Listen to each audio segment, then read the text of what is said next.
Hello, I'm Nash Levinsky and you're watching Break the Fake. They make them, we break them and tell you everything you need to know. Now tonight, let's talk about the latest melodramatic proclamation from our favorite Kremlin spokesperson, Dmitry Peskov. In a remarkable display of theatrical flair, Peskov issued a statement claiming that the current US administration isn't directly responsible for a recent attack on Donald Trump, but, and that's a big but, they have created an atmosphere that led to the attack.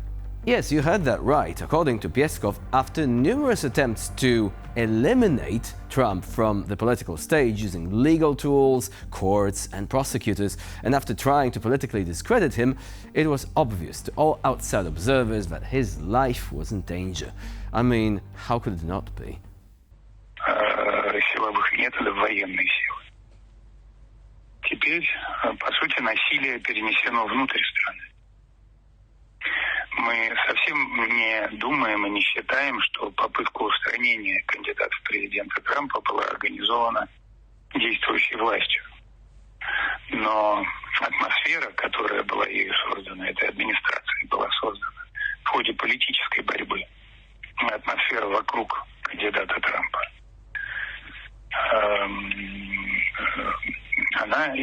именно она и спровоцировала то, с чем сегодня столкнулась Америка. This is classic Kremlin logic, blame everyone but the actual perpetrators. It's as if they're saying, well, we didn't light the fire, but you did leave that pile of dry wood there, so really, what did you expect? It is fascinating how the Kremlin, a regime that's basically built on political theater and intrigue, suddenly becomes a concerned observer of the democratic process. You can almost picture Peskov clutching his pearls, aghast at the mere suggestion that a former US president could face any form of adversity. Dmitry Peskov has apparently decided to become the literal embodiment of the phrase, the pot calling the kettle black. As if having a spokesman for a dictator lecturing the biggest Western democracy in the art of, democracy wasn't bad enough, there is also the issue of Russia having a bizarre fascination with Donald Trump.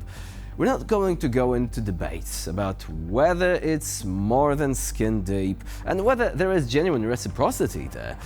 Let US voters make their own mind on the numerous controversies which are out there. Covfefe may not be your cup of tea, but believing what Peskov says is like accepting an invite to a tea party from Vladimir Putin. You just don't do that, unless you enjoy your life, that is. Now, let's turn our attention to John Veroli, an American PR specialist who spent the years from 1997 to 2010 working as a journalist in Russia. Now, you might think that his time in Russia would have provided him with a keen insight into the complexities of the region. And you'd be right if, by keen insight, you mean he's become another mouthpiece for Kremlin talking points. And of course, he would not be the first media celebrity to do that, Tucker Carlson, anyone? But it never ceases to amaze us just how low can you actually go. Давайте подключим нашего коллегу, бывшего журналиста New York Times. На прямой связи с США к нам присоединяется Джон Вороли. Джон, вечер. Приветствую вас. Да, не могу назвать это для Америки добрым вечером, но вы один из немногих людей, кто постоянно в нашем общении и в наших прямых эфирах из США говорили, что, слушайте, дойдет до крайности. Вот она крайность. Вот это попытка убийства. Что в Белом доме? Ну, давай говорим жестко правду. Это террорист. Джо Байден, он террорист. Это человек, который заказывает много террористических атак против вашей страны, например. Мы прекрасно это знаем. Это при Джо Байдене США стал главный спонсор терроризма в мире. Это реально террористический режим в Вашингтоне. Ну, это точно так. Мы все знаем это. Я не сомневаюсь, что Джо Байден и Белый дом стоит за это покушение на Donald Trump. So, Biden is a terrorist now. Isn't he supposed to be too old for stuff like that? I'm quite sure that terrorist shenanigans require someone to be, agile and quick and all that. Anyway, from supposed truth seeker to full-time spinner of Kremlin nonsense seems to be the chosen career path of Mr. John Veroli, which again is not really any kind of novelty. It may have already occurred to you that if someone goes a long way to advertise themselves as an independent journalist, a truth seeker, or any other description suggesting a good versus evil struggle against some kind of hidden agendas, then most likely the person in question is simply trying to conceal the fact that they are working for some shady characters. And, in many cases, the shady characters in question just happen to be residing at a certain architectural landmark standing in the middle of a square that has the color red in its name. Coincidence, I guess. Now, let's get back to the Kremlin's ever-entertaining PR machine. Dmitry Peskov, Russia's trusty mouthpiece, has issued a statement on the Russian response to the US plans to deploy long-range and hypersonic missiles in Germany. Now, if you're wondering what that response may be, spoiler alert, it involves a lot of chest-thumping and dire warnings about escalation.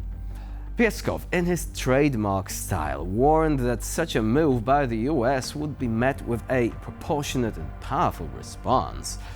Because, of course, nothing says peaceful resolution quite like threatening your neighbors with more weapons. It's almost as if Russia's strategy is to respond to potential threats by creating actual ones.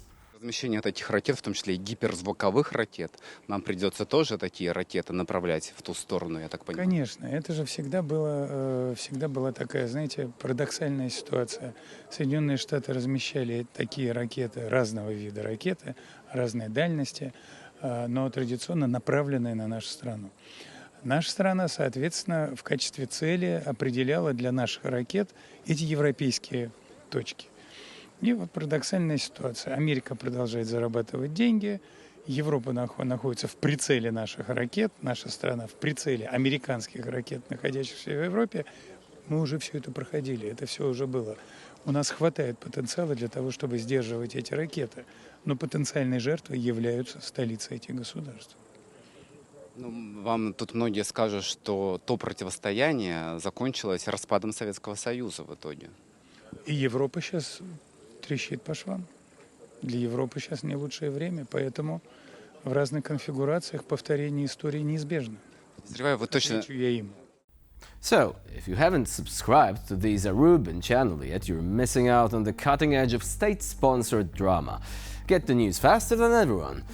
Assuming, of course, that by news you mean highly curated Russian propaganda.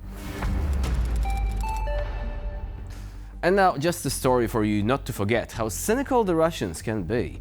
A Russian soldier who returned from the war against Ukraine opened a kindergarten in the city of Chita. In Ukraine, the man served in a volunteer Cossack detachment. Now, his name is Mikhail Semenishchev, and before he came to Ukraine to kill people, he used to work as a DJ. Now, that's a career twist, isn't it? According to Semenishchev, the country needs a greater participation of fathers in raising their offspring. He believes that it is precisely the insufficient presence of men in the lives of their children that contributes to the high divorce rates in the country. See for yourselves.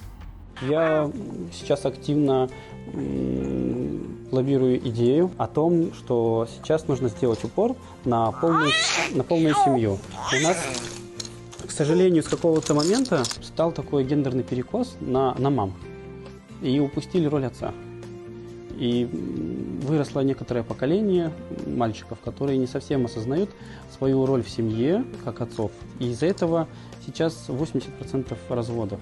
Сейчас нужно поднимать авторитетность отцов, чтобы отцы понимали свою ответственность. Нужно то есть понимать, насколько ты важен как в жизни сына, так и в жизни дочери. Когда у нас болеет или уходит в отпуск нянечка, я работаю за няню. Когда уходит воспитатель, я работаю за воспитателя. Все будет обязательно хорошо. И я посмотрел, у нас там границы надежно защищены. Можно не беспокоиться. Победа будет за нами. Now, before you believe in this good faith of a Russian soldier, let's do a fact check. Yes, a Russian veteran who opens a kindergarten sounds nice. But hear this. Since the full-scale invasion of Ukraine by Russia, more than 3,400 schools, kindergartens, and other childcare institutions were damaged or destroyed. And do we need to remind you how many kids were killed by Russian troops, or how many were abducted? Just recently, the Russians hit Kiev's Okhmandit Children's Hospital with a ballistic missile. So yeah, next time you think that Russia can't be that cynical, trust me, it can. And so, we come to an end of our episode, but please stay with us here on TVP World, as there is much more waiting for you. In the meantime, I'm Jan Szerwiński, bye for now.